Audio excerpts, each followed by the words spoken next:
एक बार की बात है, मृत्यलोक में एक राजा थे। उनके पास राजपाट की किसी चीज की कमी नहीं थी, धन दौलत अपार था, परंतु एक पुत्र के अभाव में वह हमेशा दुखी रहते थे। एक बार नारद जी मृत्यलोक में भ्रमण करते करते आए तो सुबह से शाम हो गया, तो नारद जी सोचे कि चले हम अपने मित्र के पास। एक प्रकार से वह मित्र थे, लेकिन एक प्रकार से वह शिष्य थे। तो सोचे कि वह राजा जो मेरा मित्र है, बहुत पुराना, और वो मेरा शिष्य भी है, जरा चले उसके पास, आज वहीं रहा जाएगा। नारद जी आए और राजा देखे, उठ करके अभिवादन किए। उसके बाद ले जाकर के सिंहासन पे नारद जी को बैठाए, चरण पादुका ली, चरण वंदना की। उसके बाद कहे, गुरुदेव बहुत दिन के बाद आपने दर्शन दिया, आज रात ही विश्राम करिए और प्रसाद बनाइए, जो अपने भी ग्रहण करिए और हम लोगों को भी ग्रहण कराइए। नारद जी भगवान प्रसाद बनाए, प्रसाद वितरण हुआ, सभी लोग आनंद से खा पी करके शयन के लिए गए। राजा और रानी नारद जी के पैर को दबाने लगे, जिससे राजा और रानी के आंखों से अश्रु की धारा उनके चरणों पे गिरने लगी। तब नारद जी को जब गर्म लगा तो उठ करके बैठ गए और देखे कि दोनों हमारे शिष्य राजा और रानी रो रहे हैं, क्या कारण है। तब उन्होंने कारण पूछा तो कारण बताए कि राजपाट या किस काम का सब कुछ है, किसी चीज का अभाव नहीं, मगर एक पुत्र के बिना यह राज सूना है। नारद जी कहे, ठीक है, धीरज धरिए, समय आने पर वह भी प्राप्त होगा। उसके बाद सुबह हुआ, विदाई हुई, नारद जी चले गए।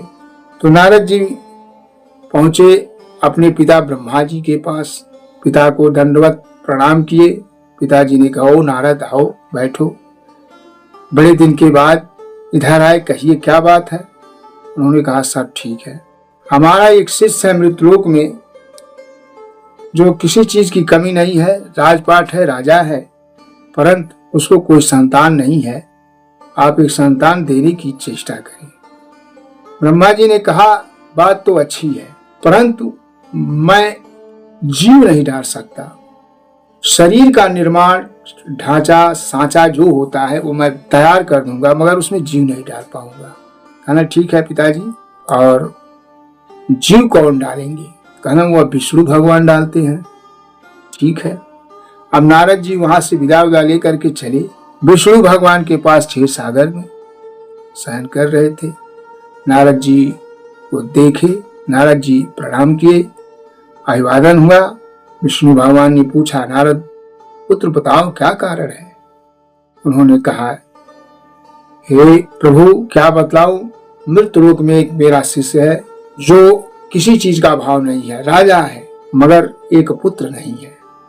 अगर आप एक पुत्र देने की चेष्टा करें तो बहुत ही अच्छा होगा।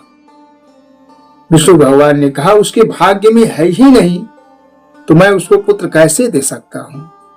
कहना, नहीं, उसमें आप जीव डाल सकते हैं, जीव डालिए, हमारे पिता ब्रह्मा जो है ढांचा तैयार कर देंगे। कहना, यह असंभव है, इसके भाग्य में नहीं है, वह नहीं हो सकता है। नारद जी वहां से विदा हुए और चले आए मृत्यलोक। धीरे धीरे समय बीतता गया, क्योंकि नारद जी अपने शिष्य को आशीर्वाद दिए थे कि समय आने पर पुत्र की प्राप्ति होगी। अब रानी धीरे धीरे गर्भवती हुई। अब ढांचा उसमें बनना शुरू हुआ और धीरे धीरे ढांचा बनकर तैयार हुआ। 9 माह हो गया। अब नारद जी को बेचैनी छाने लगी कि जो पुत्र पैदा होगा रानी को, वह मरा होगा, क्योंकि उसमें जीव तो रहेगा नहीं, सिर्फ शरीर का एक ढांचा रहेगा। वहां से नारद जी चल दिए और आए।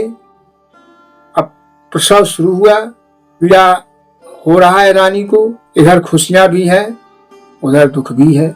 कुछ समय के बाद धीरे धीरे वह बालक बाहर आने लगा। उसी समय नारद जी पहुंचे।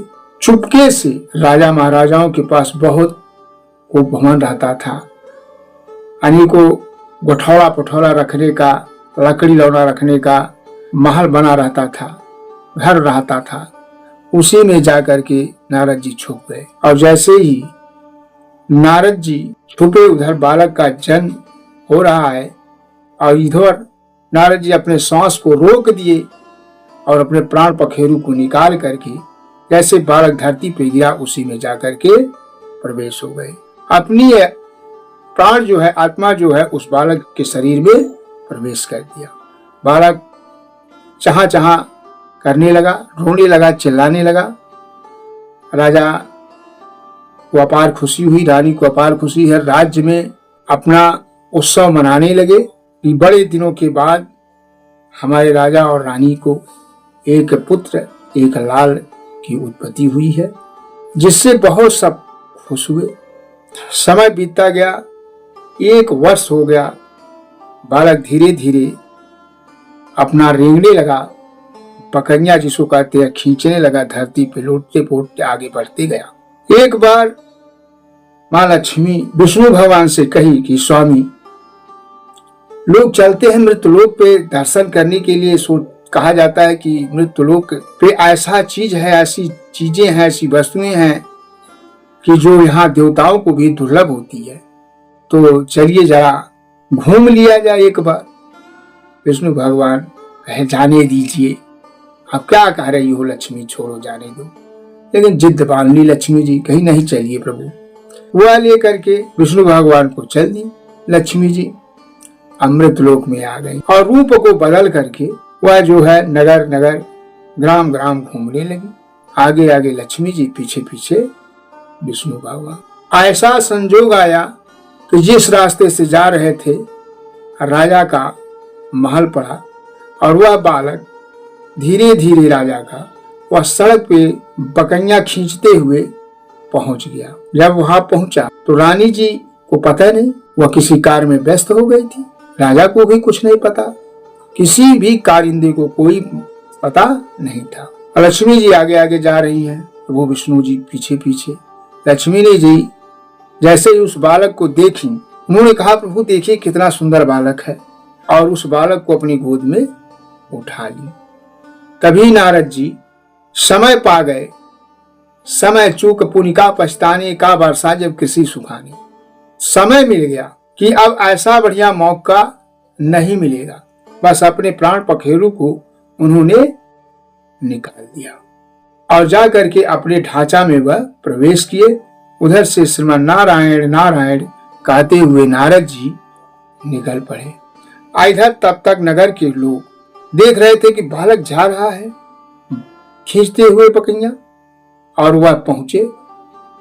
अब लक्ष्मी जी आबाद थी क्योंकि उस बालक का प्राण नहीं था, उड़ गया था। लक्ष्मी जी ने कहा स्वामी ये देखिए तो बालक मरा हुआ है, इसके प्राण ही नहीं है। विष्णु भगवान ने कहा कि मैं तो कह रहा था कि क्या छू रही हो इस बालक को, चलो आगे बढ़ो, लेकिन देखो अब क्या होगा। नगर वाले पहुंचे, तब तक नारद जी पहुंचे। नगर वाले कहे कि हम लोग देखे हैं कि यही औरत जो है इस बालक को उठाई है। तब तक बालक ठीक था, कैसे इसके हाथ में जाते ही इसकी मृत्यु हो गई। नारद जी घर कहते हुए श्रीमान नारायण नारायण कहते हुए आए कि मैं तो अभी देखा हूं कि यह औरत अपने हाथों से इस बालक का दोनों हाथों से इस बालक का गला दबाई है, जिससे इसके प्राण पखेरु उड़ गए। अब नारद जी चिल्ला चिल्ला कहने लगे, नगरवासी भी यही बात कहने लगे। उधर राजा रानी दौड़ते हुए आए। लक्ष्मी जी की आंखों से आंसू गिरने लगा।